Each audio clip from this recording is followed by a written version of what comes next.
আশা করি অনেক ভালো আছো।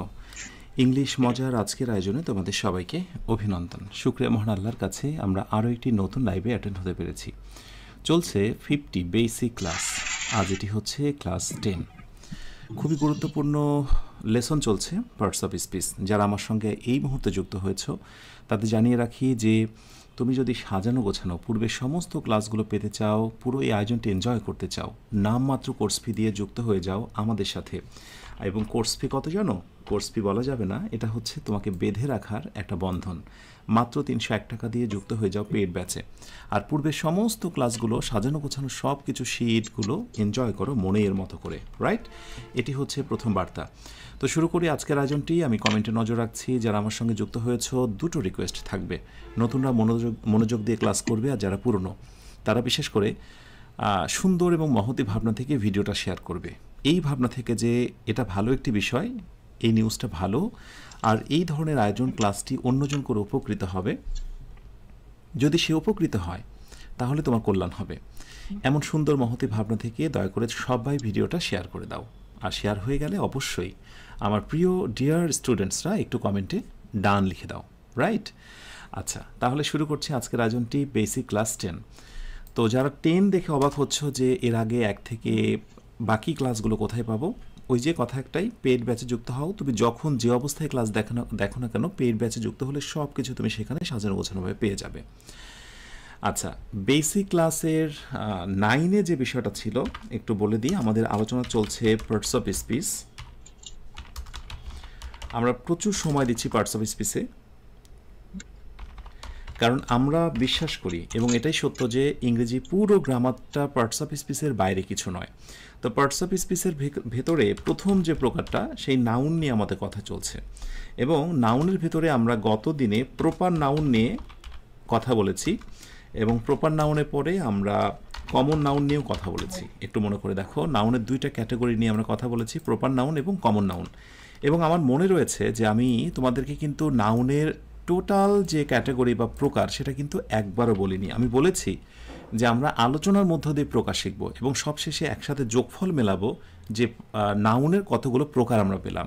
আলোচনা চলছে পার্টস অফ স্পিচ। প্রথম প্রকার হচ্ছে নাউন। নাউনের যে প্রকারগুলো রয়েছে, প্রপার নাউন এবং কমন নাউন, সেগুলো নিয়ে গতদিনে কথা বলেছি। আজকে আমরা আরেকটি টপিক নিয়ে কথা বলবো। সেই টপিকটা নিয়ে কথা বলার পূর্বে আমি ছোট্ট একটা গ্রাফ দিতে চাই। গ্রাফটা হচ্ছে, তোমাদের মনে আছে কিনা ক্লাস 9-এ আমি যে তথ্যটি দিয়েছিলাম, ধরো রবীন্দ্রনাথ ঠাকুর, শর্টকাটে রবি, কাজী নজরুল ইসলাম, শর্টকাটে নজরুল, ওকে? তো এদেরকে আমরা একসাথে কি বলতে পেরেছি? এদেরকে আমরা একসাথে পোয়েট বলতে পারি, তাই না? দে আর কমপ্লিটলি পোয়েটস। তাহলে এই যে প্রথম অংশটা মনে আছে তো, এইটার নাম ছিল প্রপার নাউন। একটু মনে করে দেখো গতদিনের গ্রাফ থেকে যে এইটার নাম ছিল প্রপার নাউন, যেটা স্পেসিফিকভাবে আমার তোমার নাম ধরে ডাকা হয়। আমরা বলি না, এই আমাকে প্রপার নাম ধরে ডাকো, আমি কিন্তু খুব মন খারাপ করবো, আমাকে প্রপার নাম ধরে ডাকো। তার মানে প্রপার মিনস হচ্ছে স্পেসিফিক নাম ধরে ডাকা। আবরার, নিলয়, হুমায়ুন, এইভাবে নাম ধরে ডাকা। সো রবীন্দ্রনাথ ঠাকুর, নজরুল ইসলাম, প্রপার স্পেসিফিক নাম। এবং পরবর্তীতে দেখেছি যে কমন নাউনের ক্ষেত্রে আমরা একটা সাধারণ নাম। কারণ আমি যদি বলি যে পোয়েট আজকের এই অনুষ্ঠানে উপস্থিত, তো প্রশ্ন এসে যায় পোয়েট মানে তো কবি, কোন কবি উপস্থিত? এটা কিন্তু স্পেসিফিক নয়, এটা হচ্ছে general. So proper means specific, নির্দিষ্ট। কমন মিনস জেনারেল, মানে সাধারণ। এবার আমি প্রপারের পরে ধরো একসাথে এরকম আমি কিছু একটা বলছি যে circle of poets, POETS, poets মানে কবি তো অবশ্যই, কিন্তু কবিদের একটা সার্কেল হয়েছে, একটা গোষ্ঠী হয়েছে। এবার আমার প্রশ্ন হচ্ছে যে যারা মোটামুটি জ্ঞান রাখো তারা বলো তো, এইটা যদি হয় প্রপার নাউন, পোয়েটটা যদি হয় কমন নাউন, তাহলে পোয়েটকেই আমরা বলেছি সার্কেল অফ পোয়েটস। এটার নাম কি? এটা কোন ধরনের নাউন? কারো জানা আছে কিনা? আমি একটু কমেন্টে নজর রাখছি, ঝটপট করে একটু জানাও দেখি। এবং আস্তে আস্তে দেখো যে নাউনের একটা প্রকারের সঙ্গে কিন্তু আরেকটা প্রকারের সম্পর্ক আছে, এবং সেটা এক্সট্যান্ড হয়ে বাড়তে বাড়তে লম্বা হয়ে কিন্তু আরেকটু সম্প্রসারিত হচ্ছে, রাইট? আচ্ছা, ওকে, দ্রুত দ্রুত দ্রুত দ্রুত জানান দাও। মাশাআল্লাহ, ইতোমধ্যে আমি অনেকগুলো রাইট আনসার তোমাদের কাছ থেকে পেয়েছি। ওকে, খুব ভালো লাগছে এই ভেবে যে তোমরা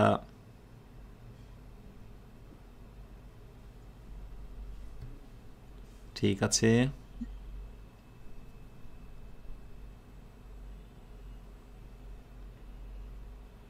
সুন্দর, অনেকেই রাইট আনসার দিয়েছ। এইটার নাম হচ্ছে কালেকটিভ নাউন। কি নাউন? Collective noun. এটার নাম হচ্ছে কালেকটিভ নাউন। তাহলে স্বভাবতই কিন্তু একটা প্রশ্ন এসে গেল, এইটা আবার আর একটা নাউনের প্রকার, কালেকটিভ নাউন। কালেকটিভ মানে কি বলতো? একবার সংগৃহীত, একটা গুচ্ছ, একটা ইউনিট, একটা এন্টিটি, একটা সত্তা, কালেকটিভ। তাহলে অলরেডি আমরা নাউনের 3টা প্রকার পেয়ে গেলাম। প্রপার এবং কমন নাউন নিয়ে গতদিনে কথা বলেছি। আজকে দেখলাম যে প্রপার এবং কমন নাউনের পরের স্টেপের নাম হচ্ছে কালেকটিভ নাউন। কি নাউন? Collective noun. এই কালেকটিভ নাউন নিয়ে আমরা কথা বলবো, কমনের সঙ্গে কালেকটিভের কি সম্পর্ক সেটা দেখার চেষ্টা করব, এবং এর ব্যাকগ্রাউন্ডে বিভিন্ন প্রতিযোগিতামূলক পরীক্ষাতে কী ধরনের প্রশ্নগুলো কালেকটিভ বা কমন নাউন থেকে এসে থাকে সেগুলো আমরা কম্পেয়ার অ্যান্ড কন্ট্রাস্ট করব, তুলনামূলক বিশ্লেষণ করব। রাইট? একেবারে মনোযোগের সঙ্গে ক্লাসটি করতে হবে, এবং আমার বিশ্বাস মনোযোগের সঙ্গে ক্লাস করলে আর কোনো সমস্যাই থাকবে না। আচ্ছা, তাহলে প্রপার, কমন এবং হচ্ছে কালেকটিভ। রাইট, আমরা কমন সম্পর্কে একটা ছোট্ট তথ্য দিই। কমন জিনিসটা কি? কমনের সঙ্গে যেহেতু দ্বন্দ্ব হয় কালেকটিভের, কমন জিনিসটা হচ্ছে একেবারে general name. General name of a type of, এর সঙ্গে ওই যেগুলোর কথা আমরা এর আগে বলেছিলাম, নাউনের সঙ্গে যেমন হচ্ছে পারসন, এরপরে প্লেস, তারপরে থিং, এর সঙ্গে আইডিয়া সামটাইম। রাইট? সো হচ্ছে একেবারে জেনারেল কনসেপ্টটা। সো আমি জেনারেলটাকে একটু হাইলাইট করছি। ওকে, ইটস কমন। আমরা যদি কালেকটিভটাকে এর পাশাপাশি আমরা রাখি, কালেকটিভ খুব মনোযোগ দিয়ে ক্লাস করতে হবে। কালেকটিভ, হ্যাঁ, ওকে। সো কালেকটিভ জিনিসটা কি? এটা হচ্ছে বলা যায় যে প্রথম কথা হচ্ছে গ্রুপ অফ এর সঙ্গে যুক্ত হবে পিপল। Group of people. দেখো, আগেরটা পার্সন ছিল, কিন্তু আমি এবার দিয়েছি পিপল, মানে অনেকগুলো মানুষের একটা গ্রুপ হবে। আচ্ছা, পিপল। এরপরে আমি বলতে পারি গ্রুপ অফ এনিম্যাল। এনিম্যাল নয়, এনিম্যালস, মানে অনেকগুলো প্রাণীর একটা গ্রুপ হতে পারে। Group of people, group of animals. এরপরে বলতে পারি গ্রুপ অফ থিং, নয়, আগেটা থিং দিয়েছিলাম, এটা হচ্ছে গ্রুপ অফ থিংস। এবং এটা হচ্ছে গ্রুপ অফ আইডিয়াস। তাহলে একটা জিনিস নিশ্চয়ই বুঝতে পেরেছ, এটাকে আমরা একটা গ্রুপের মধ্যে অন্তর্ভুক্ত করব, বিশেষভাবে একটা গ্রুপকে আমরা শনাক্ত করব। এবং এটাকে যদি একটু আমরা সহজ করে বলি, তাহলে মনে রাখতে হবে এই সবগুলো জিনিস মিলে একটা ইউনিট হিসেবে কাজ করবে। কি হিসেবে? ইউনিট হিসেবে কাজ করবে, অথবা আমি বলতে পারি এন্টিটি বা সত্তা হিসেবে কাজ করবে। এরা ইউনিট। কিভাবে? আমি তোমাদেরকে একটু বলি। যেমন ধরো, সাধারণ প্রপার নাম হচ্ছে রবি। ভালো করে বোঝো, রবি মানে এটা ধরো রবিউল, রবীন্দ্রনাথ নয়, এটা রবিউল। আচ্ছা, MAN, ম্যান, এটা সাধারণ একটা নাম। ওকে, কিন্তু ধরো এই ম্যানের মধ্যে থেকে বেছে বেছে নিয়ে যারা ডিফেন্সে বা কি বলে তোমার পিস্তল, রাইফেল, দৌড়াদৌড়িতে এবং প্রশাসনকে নিরাপত্তা দেওয়ার জন্য সিলেক্টেড হয়েছে, তাদের আমি নাম বললাম হচ্ছে পুলিশ। অথবা পুলিশের ভিতরে আরেকটা ভালো ক্যাটাগরি বা এই ডিফেন্সের একটা ক্যাটাগরি হচ্ছে আর্মি। আমি বলতে পারি র্যাব, বলতে পারি না? একটা জিনিস খেয়াল করে দেখো তো, এই পুলিশ বা আর্মি বা র্যাব এরা একটা ইউনিট কিনা? অবশ্যই এরা একটা ইউনিট। কিন্তু যখন আমি ম্যান বলবো, তুমি ঠিক বুঝতে পারছো না যে কোন ধরনের মানুষকে বোঝানো হচ্ছে। এটা কিন্তু জেনারেল একটা কনসেপ্ট। সো কমন নাউন হচ্ছে ম্যান। ম্যানের মধ্যে থেকে বেছে বেছে একেবারে যখন আমি একটা ইউনিটের অন্তর্ভুক্ত করব, তখন কিন্তু এটা হয়ে যাবে কালেকটিভ নাউন। রাইট? সো রবি, এটা হচ্ছে প্রপার, সাধারণ একটি নাম, এটা হচ্ছে কমন। কিন্তু যখনই আমরা স্পেসিফিকভাবে একটা ইউনিটের অন্তর্ভুক্ত করব, তখন তার নাম হবে কালেকটিভ। তো যেহেতু আমরা বলেছি আ ইউনিট, একটু ভালো করে খেয়াল করো, আ ইউনিট, যেহেতু আমরা একটা ইউনিট বলেছি ইজ ইকুয়াল টু, এই জন্য কালেকটিভ নাউনের পর ভার্বটা কিন্তু হয় সিঙ্গুলার। সিঙ্গুলার, একটু ভালো করে এই জিনিসটা শুধু মনে রেখো, আমি পরে এটা নিয়ে তোমাদেরকে তথ্য দেব যে যেহেতু একটা ইউনিটকে বোঝানো হয়, একটা ইউনিট, সেই জন্য কালেকটিভ নাউন দেখতে যেমনই মনে হোক না কেন প্লুরাল মনে হতেও পারে, কিন্তু যেহেতু ইউনিট ইউনিট ভাব, একটা গুচ্ছ একটা বিষয়কে বোঝায়, সেই জন্য ভার্বটা কিন্তু হয় সিঙ্গুলার। এই ইনফরমেশনটুকু তোমার কাজ হচ্ছে শুধু মনে রাখা। প্রসঙ্গত বলেই, যারা আমার সঙ্গে এই মুহূর্তে ক্লাসে রয়েছে কোনো কিছুই নোটস করতে হবে না, যারা পেইড ব্যাচে আছো তারা অবশ্যই সেখান থেকে কী করবে, সেখান থেকে অবশ্যই তোমরা হেল্প পেয়ে যাবে। এই নোটসটা আমি সেখানে তোমাদেরকে শেয়ার করব। ওকে, তাহলে এইবার আমি আরেকটু তোমাদেরকে সামনে এগিয়ে নিয়ে যাই। যেমন ধরো আমি তোমাদেরকে যদি বলি be what kinds of noun, বলা হচ্ছে বার্ড। আচ্ছা, বার্ডটা কী ধরনের নাউন, এটি হচ্ছে একটি প্রশ্ন। বার্ডটা কী ধরনের নাউন? অপশান এতে বলা হচ্ছে যে এটা কি কমন, যেহেতু কমন নিয়ে একটু দ্বন্দ্ব কালেকটিভের সাথে, দ্যাটস আমি অপশান হিসেবে দুইটা দিচ্ছি। এটা কি common noun or collective noun? Bird তো খুবই সিম্পল, এটা একটা কমন কনসেপ্ট, এটা কিন্তু কমন কনসেপ্ট। সো এইটাকে আমরা বলছি কমন নাউন, খুবই সিম্পল।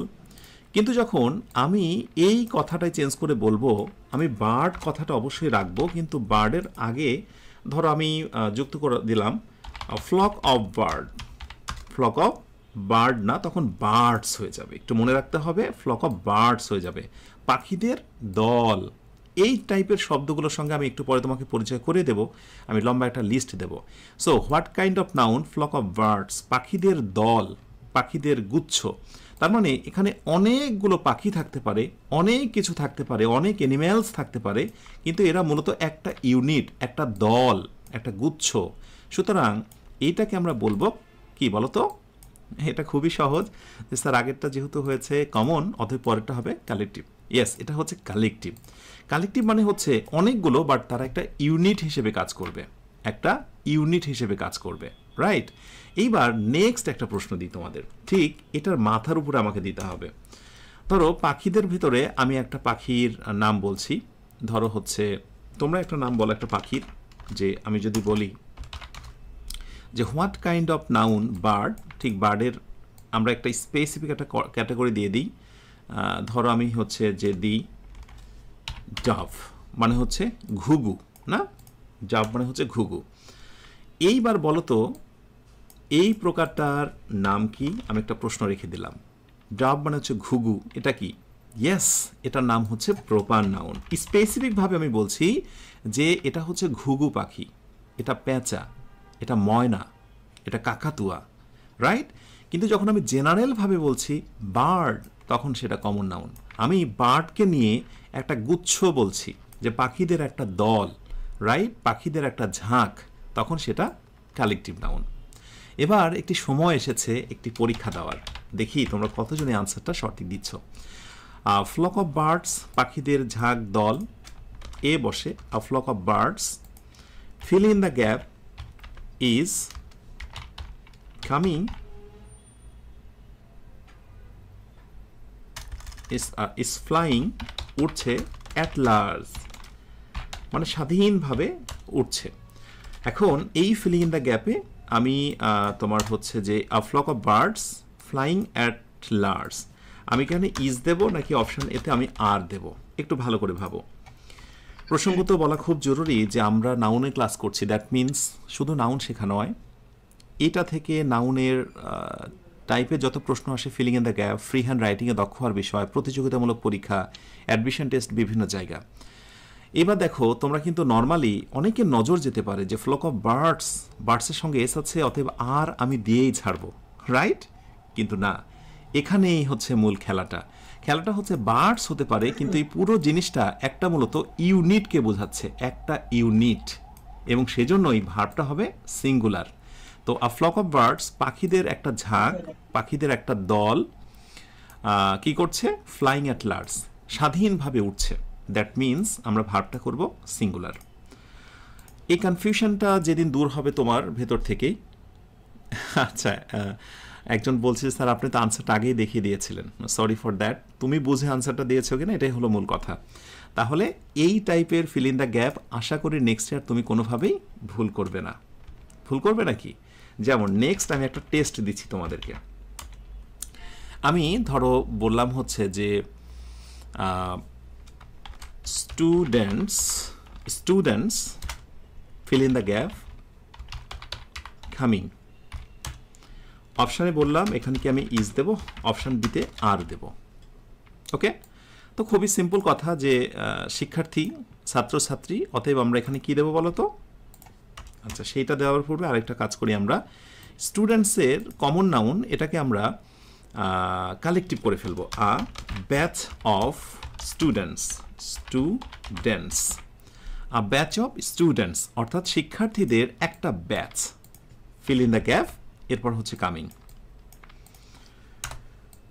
যদি চোখ কান খোলা না রাখো, একটুও যদি আনমনা হও, আর গ্রামারের ব্যাপারে যদি ঠিকঠাক মতো জ্ঞান না থাকে, তাহলে নিজের অজান্তেই কি যে বসে ফেলবে বলা খুব মুশকিল।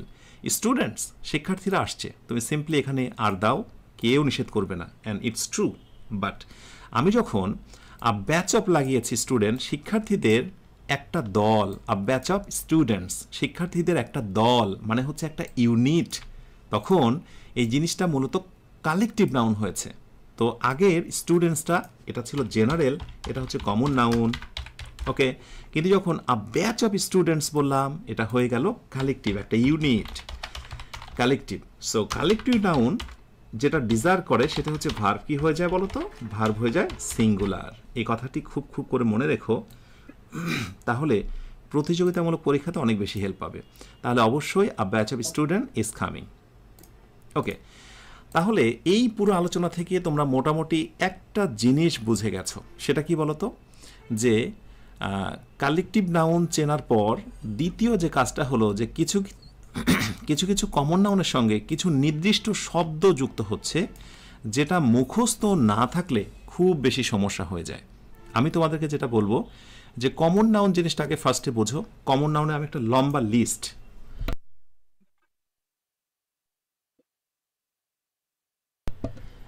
কমন নাউনের একটা লম্বা লিস্ট আমি কিন্তু তোমাদের দিয়েছি। কমন নাউনের এই লম্বা লিস্টটা আমি তোমাদের দিয়েছি কোথায় বলো তো? পিপুল সংক্রান্ত কমন নাউন যেগুলো, টিচার, ডক্টর, ফ্রেন্ড, এগুলো সব হচ্ছে কমন নাউন। এই কমন নাউনকে যুক্ত করার জন্য বিশেষ কিছু ফ্রেজ আছে। এই ফ্রেজগুলো আমি তোমাকে দু একটা লিখে দেব। তবে এই শীটটা আমি চমৎকারভাবে প্রোভাইড করেছি কোথায় জানো? সেটা প্রোভাইড করেছি পেইড ব্যাচ এক্সক্লুসিভ, অর্থাৎ পেইড ব্যাচে যারা যুক্ত আছে সেখানে তোমরা এই শীটটা অলরেডি পেয়ে গেছো এই ক্লাস শুরুর আগে, রাইট? পেইড ব্যাচেটা আমি দিয়েছি, তাহলে এখান থেকে তুমি কমন নাউন সম্পর্কে একটা দারুণ ধারণা পাচ্ছ। এবার দ্বিতীয় কাজ হচ্ছে কমন নাউনগুলো কিভাবে, কি ফ্রেজ নিয়ে, কোন এক্সট্রা শব্দগুলো নিয়ে কালেকটিভ হচ্ছে তার একটা শীট আমি ক্লাসটা শেষ হলেই পেইড ব্যাচে দিয়ে দেব। এই যে দেখো, মোস্ট ইম্পর্টেন্ট কালেকটিভ নাউনগুলো আমি দিয়েছি। কিভাবে দেখো? যেমন পিপল দিয়ে, যেমন টিচার, এখানে টিচার আগে তুমি যখনই ফ্যাকাল্টি ইউজ করবা, আ ফ্যাকাল্টি অফ টিচার্স, তখন সেটা কালেকটিভ হয়ে গেল। A faculty, CULTY, faculty of teachers. দেখেছো? তাহলে টিচারটা কিন্তু হচ্ছে কমন নাউন। কোথায়? চলো আমরা একটু দেখে আসি। এই যে টিচার, একটু ভালো করে দেখো জিনিসটা। এই যে টিচার, এটা ছিল কমন নাউন, রাইট? এই টিচারের সঙ্গে কি যুক্ত হয়েছে? পরের শীটে আমি তোমাকে দিয়েছি। টিচারের সঙ্গে যুক্ত হবে তোমার এক্সট্রা শব্দ আ ফ্যাকাল্টি। এইভাবে staff, circle, class, troupe, brigade, crew, চোর, তারপর ফ্লিট, এই যে শব্দগুলো যেগুলো হচ্ছে কালেকটিভ নাউন গঠন করার জন্য পূর্ব শর্ত, এটা যদি মুখস্থ না থাকে তাহলে তুমি তো পারবেই না। তোমার বাবা মানে তার বাবা, সরি, মানে বাবা দাদা কেই পারবে না। আমি রফিক স্যার, আমিও যদি পারি, তার মানে এগুলো আমার মুখস্থ আছে, তার মানে এগুলো তোমাকে মুখস্থ করতে হবে। এই শীটটা ক্লাস শেষ হওয়া মাত্রই আমি পেইড ব্যাচে দিয়ে দেব, ঠিক আছে? ওকে, সো তোমাদের কাজ হচ্ছে আমি সাজিয়ে গুছিয়ে তোমাদেরকে দিচ্ছি, একটু মুখে তুলে একটু চাবিয়ে নাও, হ্যাঁ, একটু চিবিয়ে তারপরে না হয় একটু গেল, হ্যাঁ, এটুকু তোমাদেরকে রিকোয়েস্ট থাকবে, না হলে এত চমৎকার একটি আয়োজন পুরোপুরি ব্যর্থ হয়ে যাবে। তাহলে আশা করি বুঝে নিয়েছো যে কমন নাউনে একটা লম্বা লিস্ট জানতে হবে এবং সেগুলোকে কালেকটিভ করার যে নিয়মটা সেটা তোমাকে জানতে হবে।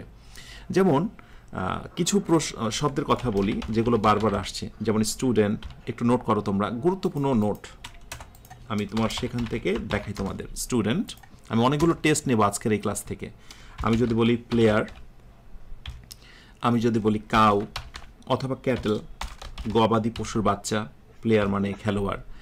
এরপরে ধরো বলি আমি হচ্ছে যে শু মানে জুতা, রাইট। এরপরে পিপল, পিপল যদি বলি আমরা, এরপর যদি বলি আমরা ফিশ, এরপর যদি বলি ফিশ ভালো করে জানো। এরপরে ধরো আমি বললাম ফ্লাওয়ার, FLOWER ফ্লাওয়ার। এরপরে বললাম এক্সপার্ট ইত্যাদি। তুমি কি জানো দে আর অল কমন নাউন? এগুলো কিন্তু কমন নাউন। স্টুডেন্ট, রানার, তুহিন, মিনা, মিতু, এরা জেনারেল একটা নাম, এরা স্টুডেন্ট।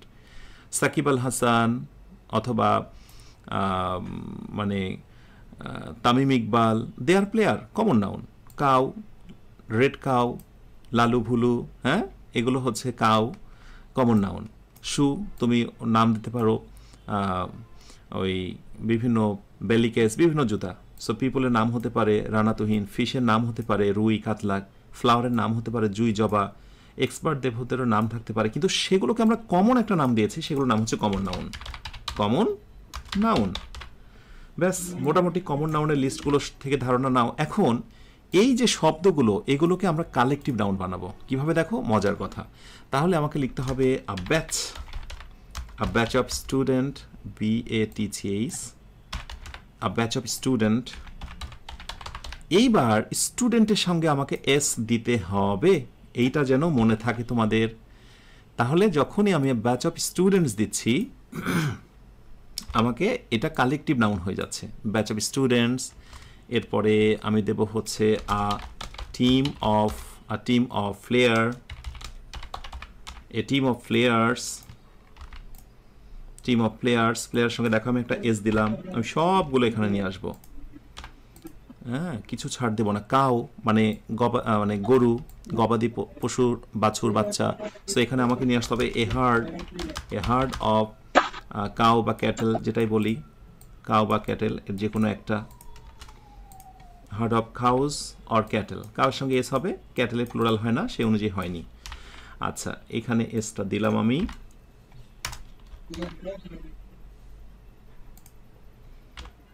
ওকে, একটু আচ্ছা, ক্যাটেলস হয় না, এটা অলওয়েজ প্লুরাল, গরুর বাছুরের বাচ্চাগুলোকে মিন করে।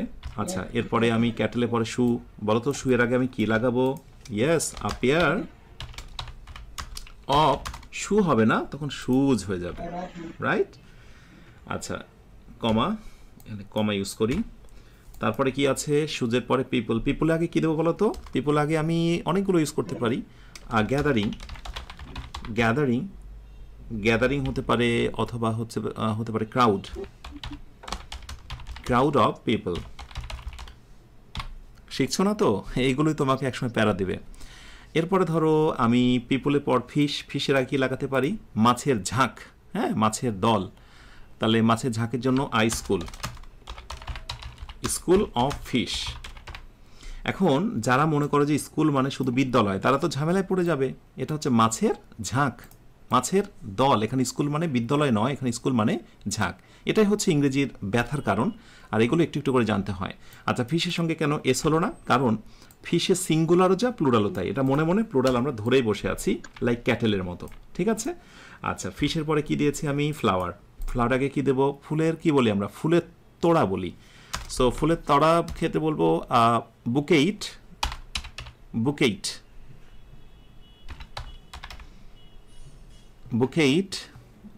জি হ্যাঁ, বুকেইট অফ ফ্লাওয়ার। এই ফ্লাওয়ার লিখলে কি তুমি ছাড় দেবে আমাকে? না। কেউ লিখলে কি তুমি সেটাকে সঠিক বলবে? না। তুমি জেনে গেছো এই শব্দগুলো দিয়ে যখন এই কমন নাউনগুলোকে আমরা কালেকটিভে পরিণত করছি, তখন একটা এস দিতে হয়। সো আ বুকেইট অফ ফ্লাওয়ার্স, অর্থাৎ ফুলের তোড়া। বলো তো, আমি যদি এক্সপার্টের আগে ফাঁকা রাখি তাহলে তুমি কি দেবে বলো? পরীক্ষাতে এই টাইপের ফাঁকাই থাকবে। সো কি হবে বলো তো? প্যানেল অফ এক্সপার্টস, অর্থাৎ বিশেষজ্ঞদের একটা দল। তাহলে এইবার তোমরা বুঝে গেছো আগের সমস্ত শব্দগুলো ছিল কমন নাউন, আর পরের এই সমস্ত শব্দগুলোর নাম হয়ে গেল কালেকটিভ নাউন। তার মানে বিশেষ কিছু ফ্রেজ, এই ফ্রেজগুলো মুখস্থ করা খুব জরুরি, যেগুলোর স্পর্শ পেয়ে সাধারণ একটা কমন নাউন কালেকটিভ নাউনে পরিণত হয়ে যায়। এটা মনে রাখা খুব খুব জরুরি। আমি এগুলোর একটা লিস্ট তোমাদেরকে এক্ষুনি শেয়ার করছি, তার আগে আরেকটা ছোট টেস্ট হয়ে যাক যে তোমরা ঠিকঠাক মতো ধরতে পারছো কি না। ধরো প্রশ্ন করা হলো যে চুজ দ্য কারেক্ট আনসার, সঠিক আনসারটি খুঁজে বের করো। অপশন এ বলা হলো BOUGHT bought, FLOWER flowers. B number, I bought a bouquet, এই বুকেটটা নিয়ে নিলাম এখান থেকে, bouquet of flower.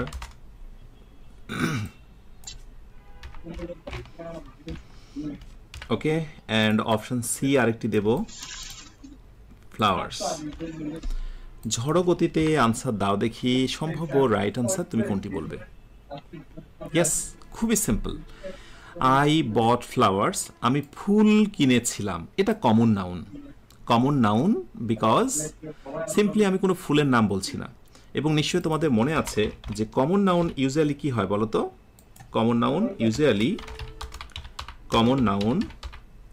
Common noun হয় সে ডিটারমিনার গ্রহণ করে, যে মনে আছে কিনা গতদিন আলোচনা, ডিটারমিনার প্লাস কমন নাউন, নতুবা হচ্ছে প্লুরাল কমন নাউন। এই দুইটি কথা মনে রেখো। হয় তোমাকে ফ্লাওয়ার্সের পূর্বে বলতে হবে আই বট দা ফ্লাওয়ার, হয় তোমাকে বলতে হবে আমি ফুল কিনেছিলাম, হয় তোমাকে আর্টিকেল লাগাতে হবে, নতুবা শব্দটাকে প্লুরাল করতে হবে। রাইট? সেই দিক থেকে আমরা বলতে পারি এ নাম্বারটা রাইট রয়েছে, right. Okay, I bought a bouquet নিয়েছি, কিন্তু পরবর্তীতে নাউনের সঙ্গে আমি এস যুক্ত করিনি, মারাত্মক অন্যায় হয়েছে। সেক্ষেত্রে অবশ্যই এটি আমাদের রং আনসার। সো এটি হচ্ছে আমাদের রং আনসার। নেক্সটটা আসি আমরা, I bought a bouquet of flowers. এইবার দারুণভাবে ম্যাচ করেছে আমার সূত্র, আমার জানা অনুযায়ী ফ্লাওয়ারের সঙ্গে এস হয়েছে। সো এই আনসারটাও রাইট। তাহলে আমাদের এখানে রাইট কয়টা বলো তো? রাইট হচ্ছে দুইটা, এ এবং B, R sorry A B, এটা সি। এ এবং সি নাম্বার হচ্ছে রাইট, আর বি নাম্বার হচ্ছে রং। এই টাইপের প্রশ্নগুলোই প্রতিযোগিতামূলক পরীক্ষাতে আসে, হতাশ হওয়ার আর অবাক হওয়ার কোনো কিছু নেই। আরেক টাইপের প্রশ্ন আসে, চলো আমি তোমাদেরকে সেটাও দেখাই। সেটা হচ্ছে ধরো কোশ্চেন করা হবে এই টাইপের টেস্ট। আচ্ছা, আরেকটি বিষয় আমাকে একটু কমেন্টে জানাও তো, যারা আমার সঙ্গে ক্লাস করছো তারা কোন কোন লেভেলের স্টুডেন্ট আমার সঙ্গে যুক্ত আছো। মানে কি টার্গেট, বেসিক শেখা নাকি জব প্রিপারেশনের জন্য বেসিক শেখা, নাকি স্পোকেন শেখা, মানে বেসিক স্পোকেনের জন্য, মানে কোন উদ্দেশ্যে তুমি বেসিক ক্লাসটা অ্যাটেন্ড হয়েছো বা কোথায় স্টাডি করছো, সম্ভব হলে একটু কমেন্টে জানাও, তাহলে আমার এই কথাটার আনসার দিতে সুবিধা হবে। আচ্ছা, এ হার্ড অফ কি হয় বলো তো? Cattle. A herd of TLE, A herd of cattle is passing. হ্যাঁ, অর্থাৎ গবাদি পশুর বাছুরের একটা দল ঝাঁক অতিক্রম করে পার হয়ে যাচ্ছে। সো হার্ডের নিচে আন্ডারলাইন করা হয়, এবং হার্ডের নিচে আন্ডারলাইন করে প্রশ্ন করে যে বলো তো এই হার্ডটার নাম কি?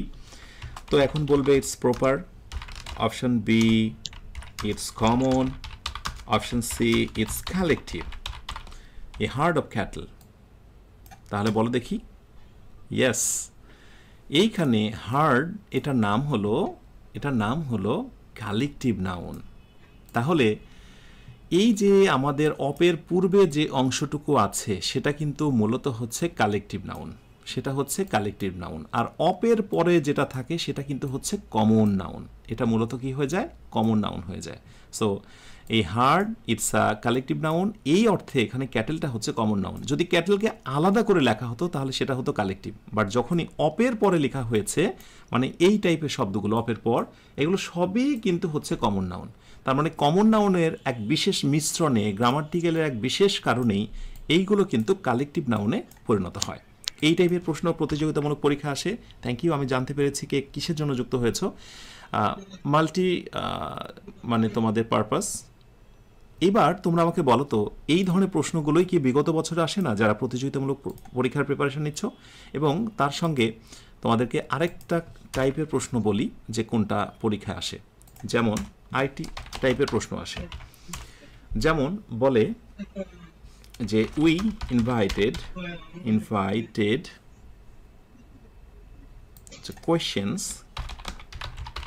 questions will be answered by a filling in the gap experts. বলো দেখি এই ফিল ইন দ্য গ্যাপে রাইট আনসার তুমি কি বসাবে? আমার বিশ্বাস অপশান দেখার আগেই তুমি সঠিক আনসার বলে দিবে, রাইট? সেটি হচ্ছে যে তুমি কি এখানে স্টাফ বসাবে, অপশান বি তুমি কি এখানে স্কুল বসাবে, অপশান সি তুমি কি এখানে বুকেইট বসাবে, বুকেইট, অপশান ডিতে তুমি এখানে প্যানেল বসাবে। অর্থাৎ প্রশ্নটা দেওয়া হবে, কোশ্চেনগুলো প্রশ্নগুলোর উত্তর দিবেন বিশেষজ্ঞদের একটা দল। এখন তুমি জানো যে এক্সপার্টকে আমরা যদি একটা ইউনিট হিসেবে, কালেকটিভ হিসেবে প্রকাশ করতে চাই, তাহলে নির্দিষ্ট একটা ওয়ার্ড বসবে যেটা আমি মুখস্থ করেছিলাম, এটা মুখস্থ করা আমার কাজ, রাইট? সো ডেফিনেটলি রাইট উত্তর হচ্ছে প্যানেল। এগুলো বিভিন্ন প্রতিযোগিতামূলক পরীক্ষায় আসা প্রশ্ন। অথচ তোমরা বলো যে ইংরেজি জাত ধর্ম আছে, তোমরা কি করো? ইংরেজি শেখার জন্য স্পোকেনে ভর্তি হও, ইংরেজি শেখার জন্য ফ্রি হ্যান্ড রাইটিংয়ে ভর্তি হও, ইংরেজি শেখার জন্য আলাদা জব প্রিপারেশন বা মানে একাডেমিক কোর্স করো। বাট মনে রেখো, ইংরেজির কোনো জাত ধর্ম নেই। তুমি ইংরেজি শিখলে সেটা আজীবন সবসময় একইভাবে কাজে দেবে। এই প্রশ্নগুলোই বিগত সময়ে আসা প্রশ্ন এবং সেগুলো তুমি দেখতে পাবে।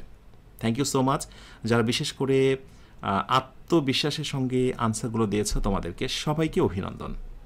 এখন এই যে শব্দগুলো বারবার ডিস্টার্ব করছে, যদিও কয়েকটা দিয়েছি, আমি আরও এর সঙ্গে অ্যাডিশনাল কিছু তোমাদেরকে দিয়ে রাখছি, জাস্ট যেটা মুখস্থ করা খুব খুব জরুরি। এগুলো আমি কোথায় দেবো বলো তো?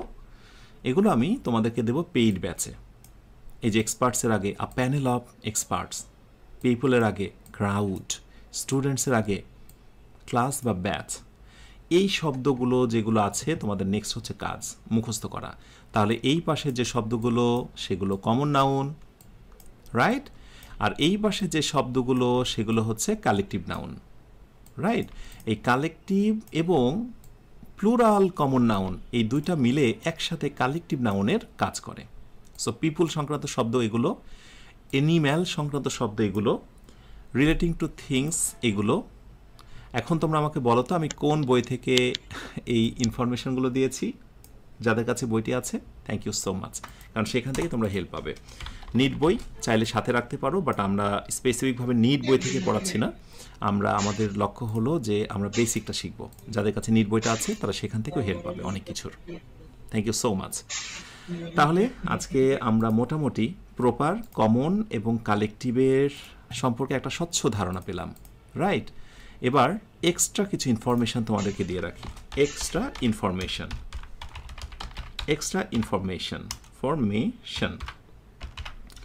দুটা এক্সট্রা ইনফরমেশন দেব এবং দুইটা এক্সট্রা ইনফরমেশন দিয়ে আজকের আলোচনাটা আমি শেষ করব। একটা হলো, আমরা এরকম কোনো কোনো সময় বাক্য বলি না, কোনো সময় আমরা এরকম বাক্য বলি না। দেখো এক্সট্রা ইনফরমেশন 1 টেস্ট দিয়ে যে the rich are not always happy, অর্থাৎ ধনীরা সর্বদাই সুখী নয়। রিচের পূর্বে একটা দা বসেছে। এখন যদি কেউ প্রশ্ন করে রিচের নামটা কি, অনেক সময় প্রশ্ন করে রিচটা কোন নাউন, তোমাকে বলতে হবে এটার নাম কমন নাউন।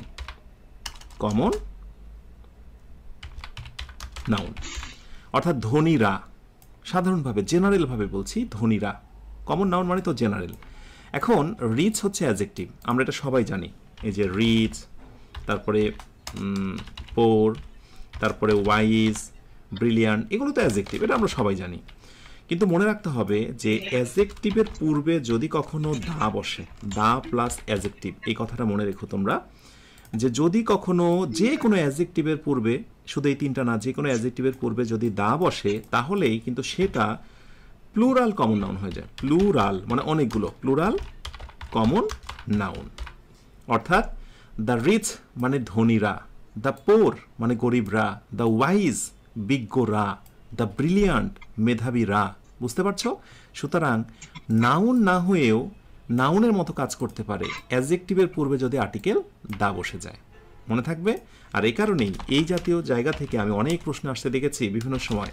দ্য ব্রেভ, দুইটা প্রশ্ন হয়, দ্য ব্রেভ ইজ অথবা আর ইন্সপায়ারিং আস। প্রথম কোশ্চিন হচ্ছে ব্রেভের নিচে আন্ডারলাইন করে বলবে যে এটা কি নাউন। অপশান এ অনেক কিছু, ধরো কমন, অপশান বি কালেকটিভ, এই একটা প্রশ্ন। নেক্সট প্রশ্ন হয় যে দ্য ব্রেভ, এরপরে ইজ অথবা আর দুইটাই আছে, ধরো আমি এখানে আমি হচ্ছে যে ইজ অথবা আর, পরেরটায় এই জায়গাটা ফিলিং ইন দ্য গ্যাপ করে দেয়, করে দিয়ে অপশানে বললো যে ইজ হবে নাকি অপশান বিতে আর হবে। দেখো আমরা অলরেডি আনসার পেয়েছি, ব্রেভ মানে সাহসী রা, এটা কমন নাউন, কারণ আমার সূত্র হচ্ছে অ্যাডজেক্টিভের পূর্বে যখন দা বসেছে এটা common noun, so common noun. দ্বিতীয় আনসারটা হলো যে অ্যাডজেক্টিভের পূর্বে যখন দা বসেছে এটা প্লুরাল হয়েছে, প্লুরাল কমন নাউন, অতএব ভার্বও কিন্তু হবে প্লুরাল। ভার্ব কি হবে? Plural. So plural common noun plus ভার্বও হচ্ছে প্লুরাল, আমি এখানে লিখে দিলাম, ভার্ব হচ্ছে প্লুরাল। এই দুই ধরনের প্রশ্ন আসে, এটা তোমাদের জন্য আমি এক্সট্রা ইনফরমেশান একটা অ্যাড করলাম। এবং নেক্সট একটা কোয়েশ্চেন হচ্ছে, কোয়েশ্চেনটা দেখো, যদি কাউকে বলা হয় COMMI কমিটি কি নাউন? এখন অনেকেই বলবে এটা কালেকটিভ, অবশ্যই এটা কালেকটিভ কমিটি, কারণ অনেকগুলো মানুষ নিয়ে একটা কমিটি হয় নির্দিষ্ট একটা উদ্দেশ্যে। একটা বিল্ডিংয়ে আগুন ধরেছে, 5 সদস্যের একটা কমিটি, তার মানে এই 5 জন সদস্য এরা মিলে একটা ইউনিট, একটা উদ্দেশ্য, একটা স্পেসিফিক উদ্দেশ্য হলো ওই বাড়িটাতে কেন আগুন ধরেছে সেটা নিরসন করা, বা সেটার ওইটার পেছনে ব্যাকগ্রাউন্ডের কারণটা খোঁজা, কেন আগুন ধরেছে। তার মানে কমিটি কালেকটিভ নাউন, কোনো সমস্যা নেই। কিন্তু কালেকটিভ নাউনের পর আমরা নর্মালি কি বলেছি? আমরা বলেছি ভার্ব সিঙ্গুলার, ভার্ব বলেছি সিঙ্গুলার। কিন্তু ঘটনা হচ্ছে যদি এরকম কখনো দেখো তোমরা, প্রবলেমটা দেখো, যে যদি দেখো the committee COMMITTEE committee divided into 2 opinions, অর্থাৎ কমিটিরা দুইটা মতামতে বিভক্ত হয়ে গেছে। এখন এখানে বলা হলো ইজ আর এখানে বলা হলো আর। এখন তোমার জ্ঞান যদি হয় খুবই অল্প, আর তুমি যদি মনে মনে ভাবো যে রফিক স্যার বলেছিল যে কালেকটিভ নাউন মানেই হলো ভার্ব সিঙ্গুলার, অতএব কোনো দিকে তাকাবো না বাবা, কমিটি COMMI, ওরে বাবা COMMITTEE কমিটি, এটা যেহেতু কালেকটিভ নাউন পেয়েছে অতএব ভার্ব দিয়ে ফেলবো সিঙ্গুলার, তাই তো দিয়ে আসবে, আর দোষ দেবে আমার না? কিন্তু না, এই ক্ষেত্রে মনে রেখো তোমরা, এইখানে এই কমিটির পর ভার্ব হবে আর।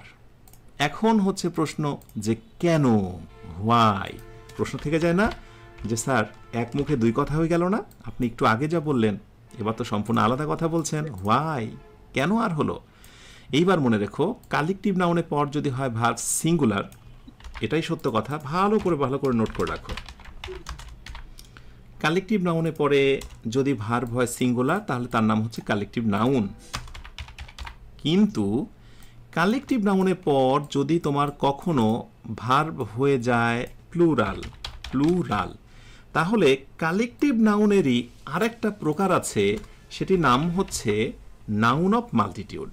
এটার নাম কি বললাম? কালেকটিভেরই একটা প্রকার, নাউন অফ মাল্টিটিউড,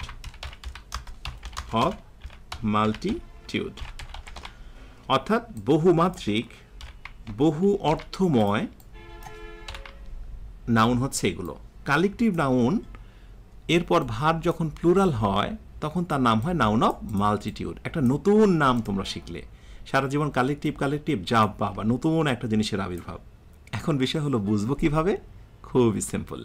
তাহলে এবার আমি 2টা টেস্ট দিচ্ছি, ঠিক আছে? ভালো করে বুঝো। সো দ্য কমিটি, ওকে, আমি আগের এই অংশটাই নেব, আমি নেব, ওকে। আর আমি পরেরটায় the committee, okay, is giving, G-I-V-I-N-G, giving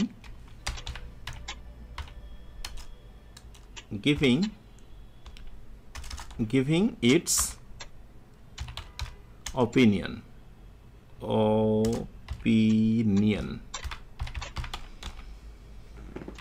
ওকে, তাহলে কমিটিরা এটা মতামত দিচ্ছে। দেখো এবার কমিটি কালেকটিভ নাউন, এরপরে ভার্ব হয়েছে সিঙ্গুলার, ওকে। অতএব বাবা এখানে কমিটি, অতএব তোমার নাম কালেকটিভ, ঠিক আছে? এখানে কালেকটিভ কারণ একটা বিষয়ে মতামত দিচ্ছে, এখানে বহুমাত্রিক বিচ্ছিন্ন হওয়ার মতো কোনো আমরা কিছুই লক্ষ্য করছি না, সো কালেকটিভ। কিন্তু যখন আমরা বলছি ডিভাইডেড হয়েছে, মতামতের ভিত্তিতে আলাদা হয়েছে, এবং ভার্ব আমরা নিচ্ছি আবার আর, যা বাবা, সো কালেকটিভের পরে ভার্ব আর মানেই তুমি আর কালেকটিভ নেই, তুমি কালেকটিভের দ্বিতীয় একটা প্রকার হয়েছো, তোমার নাম হচ্ছে নাউন অফ মাল্টিটিউড। কি মনে থাকবে? এইটুকু মনে রেখো যে বাবা কালেকটিভ তুমি মাঝে মাঝে বিশ্বাসঘাতকতা করতেই পারো যদি তোমার পরে ভার্বটা সিঙ্গুলার হয় কালেকটিভ, যদি তোমার পরে ভার্বটা প্লুরাল হয় তোমার নাম হচ্ছে নাউন অফ মাল্টিটিউড। ক্লিয়ার? ব্যাস, তাহলে আয়োজনটি শেষ করছি। আজকে লম্বা একটা ক্লাস হয়ে গেল। আমরা ইতিমধ্যে শিখে ফেললাম proper noun, common noun, collective noun এবং কালেকটিভের আরেকটি প্রকার নাউন অফ মাল্টিটিউড। ইনশাল্লাহ আগামী দিন নাউনের আরও একটি প্রকার নিয়ে কথা বলবো। আমি সবশেষে আবারও তোমাদের জানিয়ে দিই নাউন কত প্রকার, এটার কথা আমি স্মরণ করিয়ে দিয়ে আমি তোমাদের ক্লাস নিচ্ছি না।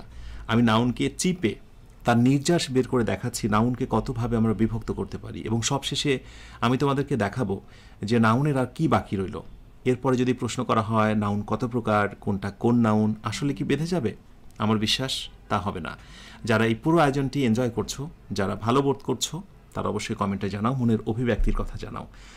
আর যারা মনে করছো যে পুরো আয়োজনটি আমি চমৎকারভাবে সাজিয়ে গুছিয়ে পেতে চাই, সমস্ত ক্লাস, নোটস, পিডিএফ, এক্সাম দেব, তাহলে অবশ্যই তোমাকে পেইড ব্যাচে ভর্তি হয়ে যেতে হবে। কত ফি দিয়ে? একেবারে নামমাত্র কোর্স ফি 301 টাকা দিয়ে। ভর্তি হওয়ার নিয়মাবলী থাকছে প্রথম কমেন্টে। এই পুরো আয়োজনটি কেমন এনজয় করলে, ভালো বোধ করছো কিনা, তোমার মনের অভিব্যক্তি আমাকে জানাও। কমেন্টের দিকে নজর রেখে আজকের এই আয়োজনটি শেষ করছি। তোমরা সবাই অনেক ভালো থেকো। তোমাদের আগামী দিন হোক অনেক সুন্দর, অনেক সুখময়। মহান আল্লাহ যেন তোমাদের মনে সবার নেক বাসনা পূর্ণ করেন। যে যে লক্ষ্যে তোমরা পরিশ্রম করছো, মহান আল্লাহ যেন তোমাদেরকে সেই লক্ষ্যে পৌঁছে দেন।